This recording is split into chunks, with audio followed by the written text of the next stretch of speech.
রাত পোহালেই ১৪০ উপজেলায় ভোট। প্রথম ধাপের এ ভোট হবে অবাধ ও সুষ্ঠু, প্রত্যাশা প্রধান নির্বাচন কমিশনার কাজী হাবিবুল আউয়ালের। ভোটে কোনো অনিয়ম হলে তা গণমাধ্যমে প্রচারেরও আহ্বান তার। মন্ত্রী এমপির স্বজনদের কারণে নির্বাচন কমিশন বেকায়দায় নেই জানিয়ে তিনি বলেছেন, নিয়ম রক্ষার ভোট করছে না ইসি। প্রথম ধাপে ১৫২ উপজেলায় ভোটের তফসিল ঘোষণা করেছিল নির্বাচন কমিশন। এর মধ্যে ৫ উপজেলার সব পদে বিনা প্রতিদ্বন্দ্বিতায় জয়, হাইকোর্টের স্থগিতাদেশ ও প্রার্থীর মৃত্যুজনিত কারণে ১২ উপজেলায় হচ্ছে না নির্বাচন। তাই বুধবার প্রথম ধাপে ভোট হবে ১৪০ উপজেলায়।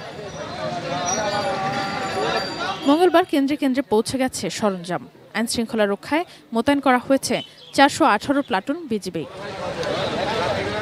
ভোটের আগের দিন সকালে নির্বাচন ভবনে ব্রিফিংয়ে প্রধান নির্বাচন কমিশনার কাজী হাবিবুল আউয়াল জানান, অবাধ সুষ্ঠু নির্বাচন অনুষ্ঠানে কি প্রস্তুতি ইসির। যেন ভোট কেন্দ্রে কেউ অনুপ্রবেশ করতে না পারে এবং সেখানে যেন কোনো অনিয়ম না হয়, সেই বার্তাটা যারা রিটার্নিং অফিসার তাদেরকে দেওয়া হয়েছে এবং তারা যেন প্রিজাইডিং অফিসারদেরকে এই বিষয়টা স্পষ্ট করে বলে থাকেন।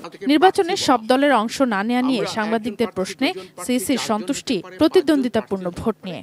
আমাদের কাছে থাকবে প্রার্থীকে ভোট দেবে, সে কোন দলের প্রার্থী, সেই দিক থেকে এটা নিয়ম রক্ষার ভোট কিনা, এটা মোটেই নিয়ম রক্ষার ভোট না।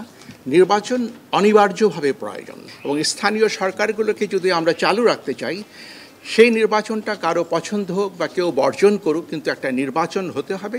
সেই দায়িত্বটা আমাদের উপর অর্পিত হয়েছে, আমরা সেই দায়িত্বটা পালন করতে পারি।